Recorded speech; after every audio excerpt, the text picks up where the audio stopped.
Hello दोस्तों, मैं आपका दोस्त आपका टीचर आदित्य सर।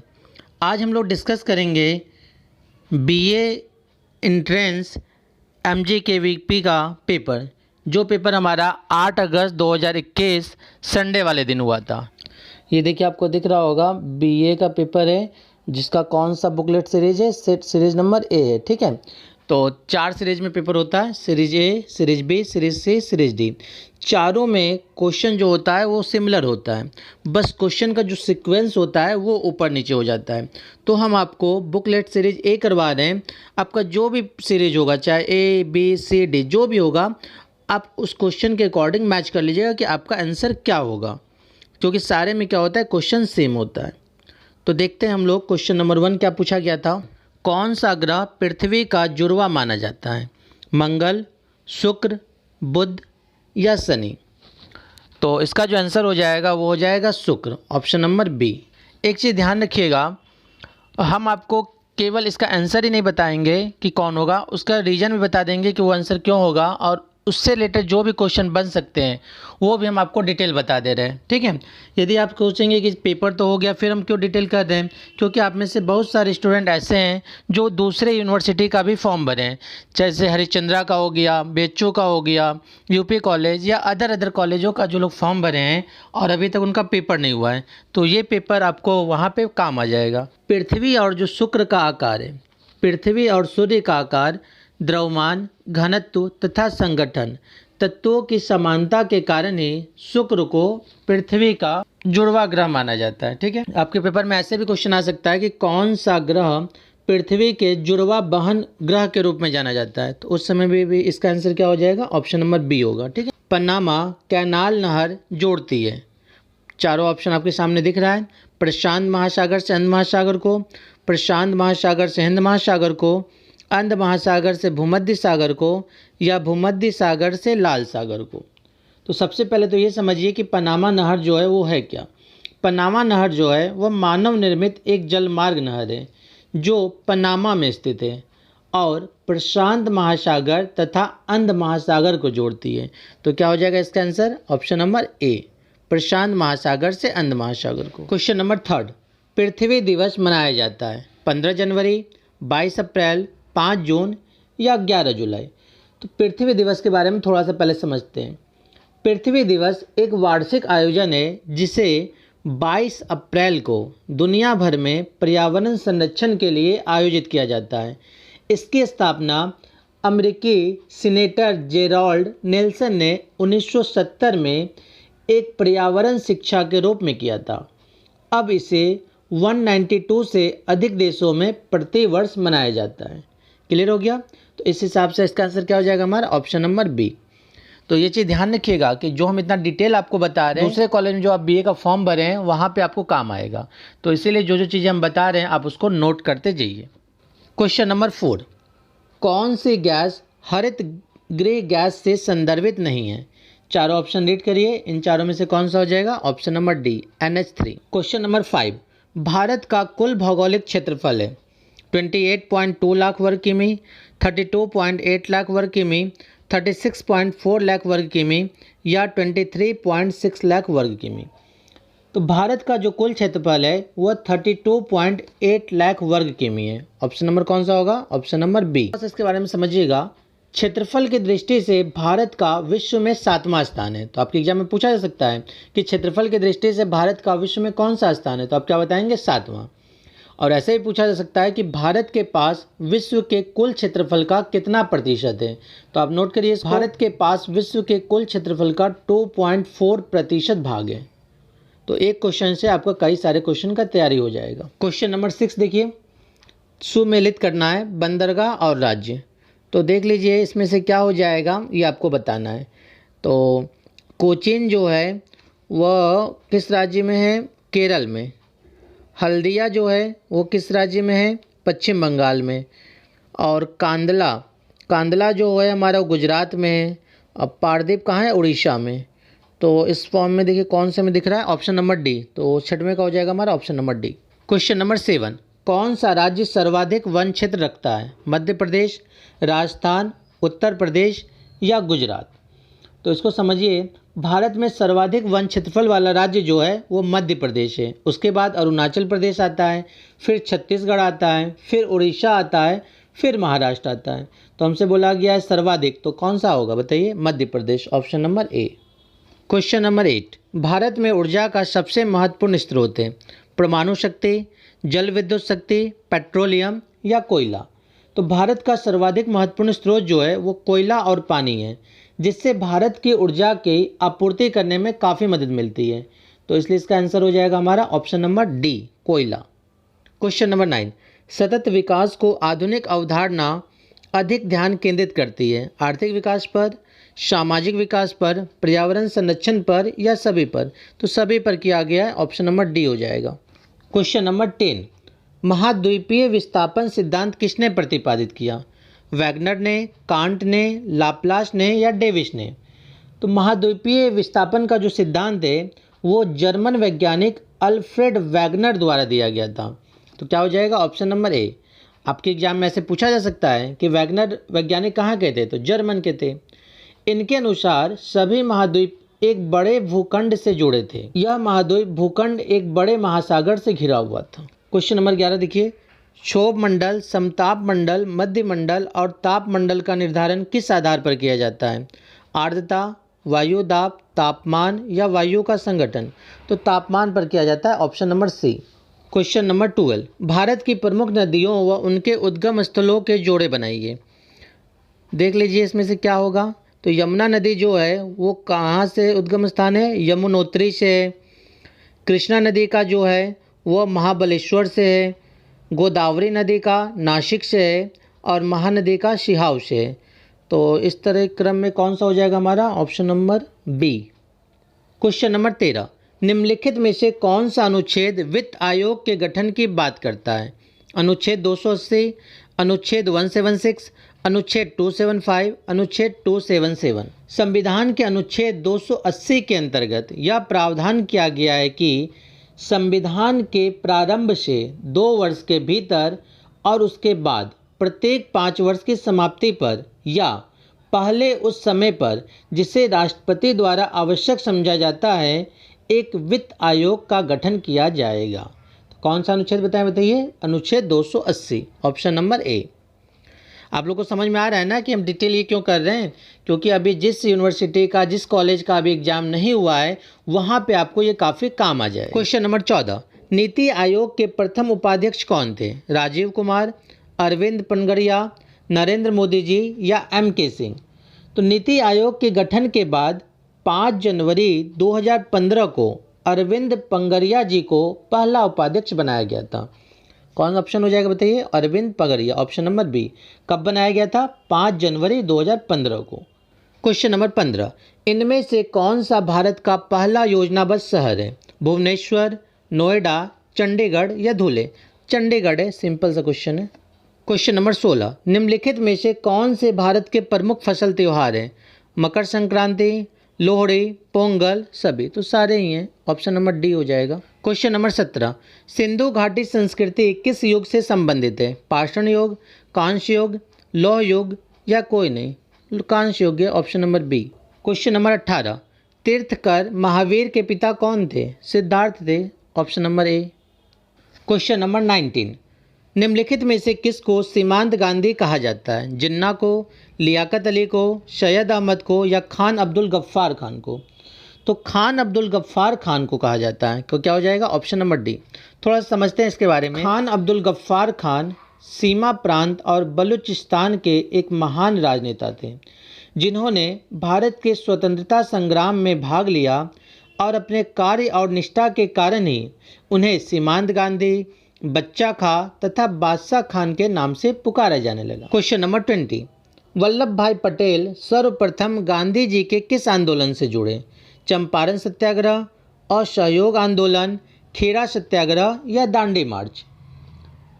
तो स्वतंत्रता आंदोलन में सरदार पटेल का पहला और बड़ा योगदान 1918 में खेरा संघर्ष में था। कहाँ पे था? खेरा संग्रह, ऑप्शन नंबर सी। इन्होंने 1928 में हुए बारदोली सत्याग्रह में किसान आंदोलन का सफल नेतृत्व भी किया। तो आपके एग्जाम में पूछा जा सकता है कि 1928 में बारदोली सत्याग्रह में किसान आंदोलन का सफल नेतृत्व किसने किया? तो बताइए किसने किया? वल्लभ भाई पटेल ने। क्वेश्चन नंबर 21, भारतीय संविधान में उल्लेखित अनुच्छेदों में से कौन सा अनुच्छेद धन विधेयक से संबंधित है? अनुच्छेद 103, 107, 110 या 124? तो अनुच्छेद 110 संसद द्वारा धन विधेयक को पारित करने के संबंध में एक विशेष प्रक्रिया निहित है तथा उसे पारित करने के लिए अनुच्छेद 109 के तहत विशेष प्रक्रिया का प्रावधान किया गया है। तो इस बताइए क्या हो जाएगा इसका ऑप्शन? ऑप्शन नंबर सी, अनुच्छेद 110। क्वेश्चन नंबर 22, निम्न में से किसकी नियुक्ति राष्ट्रपति द्वारा नहीं की जाती है? भारत के नियंत्रक एवं महालेखा परीक्षक, इसकी नियुक्ति तो की जाती है। राज्य का मुख्यमंत्री, इसकी नियुक्ति राष्ट्रपति के द्वारा नहीं की जाती है। तो क्या हो जाएगा इसका? Option number B. अब प्रश्न यह उठता है कि राज्य के मुख्यमंत्री की नियुक्ति करता कौन है? तो राज्य के मुख्यमंत्री की जो नियुक्ति होता है वो राज्यपाल के द्वारा किया जाता है। और कैसे किया जाता है वो सुनिए। राज्य के विधानसभा के चुनाव के बाद जिस दल का विधानसभा में बहुमत होता है उस दल के नेता को राज्यपाल मुख्यमंत्री नियुक्त करते हैं। क्वेश्चन नंबर 23, भारतीय संविधान का कौन सा अनुच्छेद भारत में प्रेस की स्वतंत्रता से संबंधित है? तो हमारे भारतीय संविधान में अनुच्छेद 19(1) क के अंतर्गत वाक और अभिव्यक्ति की स्वतंत्रता या प्रेस की स्वतंत्रता का अधिकार दिया गया है। तो क्या हो जाएगा? Option number A. Question number 24, Bharat में प्रथम राष्ट्रीय शिक्षा नीति का सृजन कब हुआ? 1968, 1986, 1996 या 2003? कब हुआ था बताइए? ऑप्शन नंबर ए, 1968 में हुआ था। क्वेश्चन नंबर 25 देखिए, संयुक्त राष्ट्र संघ द्वारा प्रत्येक वर्ष अंतर्राष्ट्रीय मानवाधिकार दिवस कब मनाया जाता है? 20 दिसंबर, 25 जनवरी, 10 दिसंबर या 5 फरवरी? तो 10 दिसंबर को मनाया जाता है। Option number C. Question number 26, electric bulb का फिलामेंट बना होता है तांबा का, एल्यूमिनियम का, लेड का या टंगस्टन का? तो ये आप सभी को पता होगा, टंगस्टन का बना होता है। Option number D. Question number 27, निम्नलिखित में से कौन स्नेहक के रूप में प्रयोग में लाया जाता है? ग्रेफाइट, सिलिका, लौह ऑक्साइड या हीरा? तो ग्रेफाइट होता है। ऑप्शन नंबर ए। ग्रेफाइट का उपयोग जो है वो पेंसिल की लीड तथा घड़ियों की कमानी बनाने में होता है। उच्च ताप पर चलने वाली मशीनों में इसको तेल या पानी के साथ मिलाकर स्नेहक के रूप में इसका प्रयोग किया जाता है। क्वेश्चन नंबर 28, 8 बिट किसके लिए जाना जाता है? 1 बाइट, गीगाबाइट, मिनी बाइट या मेगाबाइट? तो बाइट जो है वो संगणन व दूर संचार में सूचना की इकाई होता है। यह 8 बिट से मिलकर बना होता है। बाइट कंप्यूटर की स्मृति में एक अक्षर द्वारा ली जाने वाली जगह को कहते हैं। तो 8 बिट जो होता है वो किसके बराबर होता है? 1 byte. Option number A. Question number 29, सूर्य से पृथ्वी तक प्रकाश आने में लगभग कितना समय लगता है?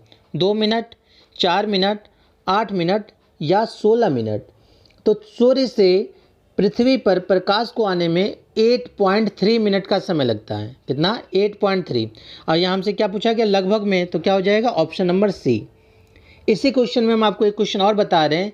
जैसे आपके एग्जाम में ये भी पूछा जा सकता है कि सूर्य से पृथ्वी की औसत दूरी कितनी है? तो बताइए, सूर्य से पृथ्वी की औसत दूरी जो है लगभग 14,96,00,000 किलोमीटर है। ठीक है। क्वेश्चन नंबर 30, शुद्ध पानी में विद्युत का संचालन नहीं होता है क्योंकि? 4 ऑप्शन रीड करिए, इन चारों में से क्या होगा बताइए? ऑप्शन नंबर सी होगा। क्वेश्चन नंबर 31, निवेश गुणक है 1, उपभोग और निवेश के बीच का अनुपात, निवेश और बचत के बीच का अनुपात, आय और निवेश के बीच का अनुपात या कोई नहीं? तो केंज का गुणक का सिद्धांत निवेश तथा आय में संबंध स्थापित करता है, इसलिए इसे निवेश गुणक कहते हैं। तो बताइए किसमें बताएं? निवेश तथा आय। ऑप्शन नंबर देखिए कौन से में है? Option number C. आपसे ये पूछा जा सकता है कि आय और निवेश के बीच का अनुपात या जो है डिफिनेशन किसने दिया था? तो केंज ने दिया था। ठीक है। क्वेश्चन नंबर 32, समष्टि अर्थशास्त्र को किस नाम से और जाना जाता है? औद्योगिक अर्थशास्त्र, अंतर्राष्ट्रीय अर्थशास्त्र, श्रम अर्थशास्त्र या आय और रोजगार का सामान्य सिद्धांत? तो क्या हो जाएगा इसका? Option number D. Question number 33, बहुलक का सूत्र है। मोड का फार्मूला हमसे पूछा गया है। तो मोड का जो फार्मूला होता है वो 3 मीडियन -2 मीन होता है। क्या हो जाएगा? Option number C. ये 3m जो लिखा है ना, m फॉर मीडियन होता है, और ये जो x लिखा है इसको मीन पढ़ते हैं, और मीन जो है ऐसे बनता है x के ऊपर बार लगा के। तो ऑप्शन में थोड़ा मिसप्रिंट हुआ, अब क्या क्या आ जा सकता है। तो इसका ऑप्शन हो जाएगा हमारा mode equal 3 median minus 2 mean. Question number 34, Buddhacharita किसने लिखा? तो बुद्ध चरित जो है वो बोधिसत्व अश्वघोष ने लिखा था, और इनकी रचनाकाल जो है वो दूसरी शताब्दी है। इसमें गौतम बुद्ध का जीवन चरित्र वर्णित है। तो बताइए क्या हो जाएगा, option number A. Question number 35, Kalinga का युद्ध किस वर्ष लड़ा गया? तो पहले तो समझिए कलिंग का युद्ध किसके बीच हुआ था। तो कलिंग का युद्ध जो है वो महान मौर्य सम्राट अशोक और राजा अनंत के बीच 262 ईसा पूर्व में लड़ा गया था। तो आप कहेंगे सर आप तो 262 बता रहे हैं, इसमें तो कोई ऑप्शन है ही नहीं। तो कोई बात नहीं, उससे उसके आसपास जो है वो हमारा आंसर हो जाएगा। तो 262 के आसपास क्या है, ऑप्शन नंबर सी। तो सी पे आप एग्जाम में टिक करेंगे। क्वेश्चन नंबर 36, स्वर्ण मंदिर की नींव किसके द्वारा रखी गई? गुरु रामदास, गुरु अर्जुन देव, गुरु अंगद या गुरु हरगोविंद? तो सिखों के चौथे गुरु रामदास जी ने इसकी नींव रखी थी। तो क्या हो जाएगा, ऑप्शन नंबर ए। लेकिन कुछ लोगों का ऐसा कहना है कि गुरु जी ने लाहौर के एक सूफी संत मियाँ मीर से दिसंबर 1588 में इस गुरुद्वारे की नींव रखवाई थी। क्वेश्चन नंबर 37, कलकत्ता के सर्वोच्च न्यायालय की स्थापना किस वर्ष की गई थी? 1765 में, 1773 में, 1770 में या किसी में नहीं? तो इसमें हो जाएगा ऑप्शन नंबर डी, किसी में नहीं। तो आप कहेंगे कि सर बता दीजिए कब हुई थी।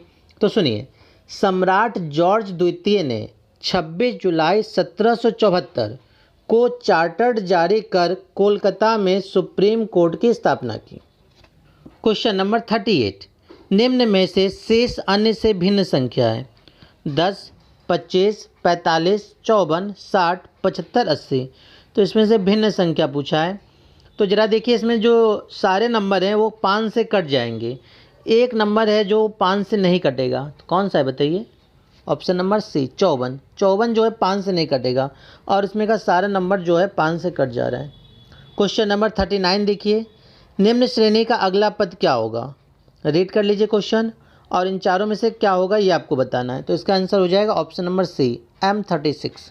क्वेश्चन नंबर 40, पतंजलि निम्न में से किसके लिए जाने जाते हैं? योग सूत्र, पंचतंत्र, ब्रह्म सूत्र या संत सूत्र? समझिएगा, पतंजलि जो है वो महान चिकित्सक थे, और इन्हें ही चरक संहिता का प्रणेता माना जाता है। योग सूत्र पतंजलि का महान अवदान है। तो क्या हो जाएगा इसका, ऑप्शन नंबर ए, योग सूत्र। क्वेश्चन नंबर 41, 3 किस संख्या का 80% है? तो इसको कैसे सॉल्व करेंगे?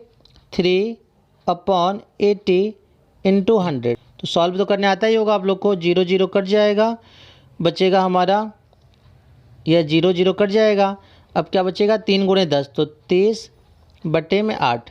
8 का 30 से डिवाइड करेंगे तो हमारा आ जाएगा 3.75, ऑप्शन नंबर ए। श्रेणी BEHKN क्वेश्चन मार्क T में विलुप्त अक्षर क्या होगा? तो सबसे पहले तो आपको इसका रिलेशन पता करना होगा कि इसमें रिलेशन क्या बन रहा है, तभी आप इसका जवाब दे सकते हैं, नहीं तो नहीं दे पाएंगे। तो ज़रा देखिए B और E में क्या रिलेशन है। तो B के बाद जो है CD, 2 ठो छोड़ के E आता है।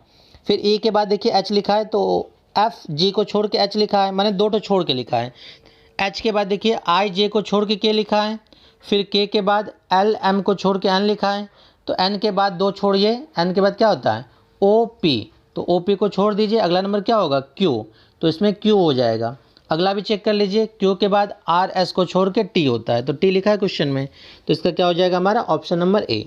क्वेश्चन नंबर 43, फाइलेरिया किस कारण से होता है? प्रोटोजोआ, मच्छर, वायरस या बैक्टीरिया? फाइलेरिया बीमारी जो है वो फाइलेरिया संक्रमण मच्छरों के काटने से फैलती है। ये मच्छर फ्यूलेक्स एवं मेंसोनाइडिस प्रजाति के होते हैं। तो क्या हो जाएगा, ऑप्शन नंबर बी, मच्छर। क्वेश्चन नंबर 44, भारतीय राज्य जम्मू एवं कश्मीर से संबंधित भारतीय संविधान की कौन सी धारा को हाल ही में हटा दिया गया है? तो ये सिंपल सा क्वेश्चन है, ऑप्शन नंबर सी हो जाएगा इसका। क्वेश्चन नंबर 45, भारत में जीएसटी प्रणाली कब लागू की गई? तो भारत में जीएसटी जो है 1 जुलाई 2017 को लागू किया गया था, और यह एक इनडायरेक्ट टैक्स है। तो क्या हो जाएगा? ऑप्शन नंबर ए, जुलाई 2017। यदि आप जीएसटी का डिटेल जानना चाहते हैं कि जीएसटी क्या होता है और ये कैसे कैसे लाया गया था, तो आपको इसी चैनल पे जीएसटी का पूरा डिटेल वीडियो मिल जाएगा, जिसका लिंक डिस्क्रिप्शन में दिया हुआ है। क्वेश्चन नंबर 46, सेबी का संबंध है। तो सेबी जो है वो एक संवैधानिक निकाय और एक बाजार नियामक है जो भारत में प्रतिभूति बाजारों को नियंत्रित करता है, अर्थात सेबी का संबंध शेयर मार्केट से होता है। तो बताइए कौन सा ऑप्शन हो जाएगा? Option number C. विश्व स्वास्थ्य संगठन WHO ने 11 मार्च 2020 को कोरोना वायरस को महामारी घोषित किया। वर्ष 2009 में WHO ने किस बीमारी को महामारी घोषित किया था? स्वाइन फ्लू, सार्स, HIV या एशियन फ्लू? तो स्वाइन फ्लू को किया था। क्या हो जाएगा? Option number A. Question number 48, 1870 रुपये को 3 भागों में इस प्रकार विभाजित कीजिए जिससे प्रथम भाग का आधा, दूसरे भाग का 1/3 और तीसरे भाग का 6वां भाग बराबर है। तो इसमें से देखिए कौन सा होगा? चारों ऑप्शन रीड करिए। इसमें जो हो जाएगा वो ऑप्शन नंबर डी होगा, इनमें से कोई नहीं। क्वेश्चन नंबर 49, एक महिला ने एक पुरुष का परिचय करते हुए कहा कि इसकी पत्नी मेरे पिता की इकलौती पुत्री है। वह पुरुष महिला से किस प्रकार संबंधित है? सिंपल सा क्वेश्चन है, पति होगा उसका, और क्या? Option number C. Last question देखिए, क्वेश्चन नंबर 50, कुणाल उत्तर की ओर 10 किलोमीटर चलता है, वहाँ से वह दक्षिण की ओर 6 किलोमीटर चलता है, इसके बाद वह पूरब की ओर 3 किलोमीटर चलता है। वह अपने प्रारंभिक बिंदु से कितनी दूर और किस दिशा में है? इन चारों में से बताइए क्या हो जाएगा? ऑप्शन नंबर बी, 5 किलोमीटर उत्तर पूर्व में। ये देखिए आपको दिख रहा होगा BA, ये 101 जो है वो पेपर का कोड होता है। ये 2021 का पेपर था जो कब हुआ था? 8 अगस्त 2021 को। इस तरीके से जो 8 अगस्त 2021 संडे का पेपर था, जिसमें टोटल 50 क्वेश्चन पूछे गए थे, उन 50 का जवाब हम आपको बता दिए, और केवल आंसर ही नहीं बताएं, इससे रिलेटेड कुछ और भी क्वेश्चन बन सकते थे, उसका भी हमने जवाब आपको बताया। धन्यवाद।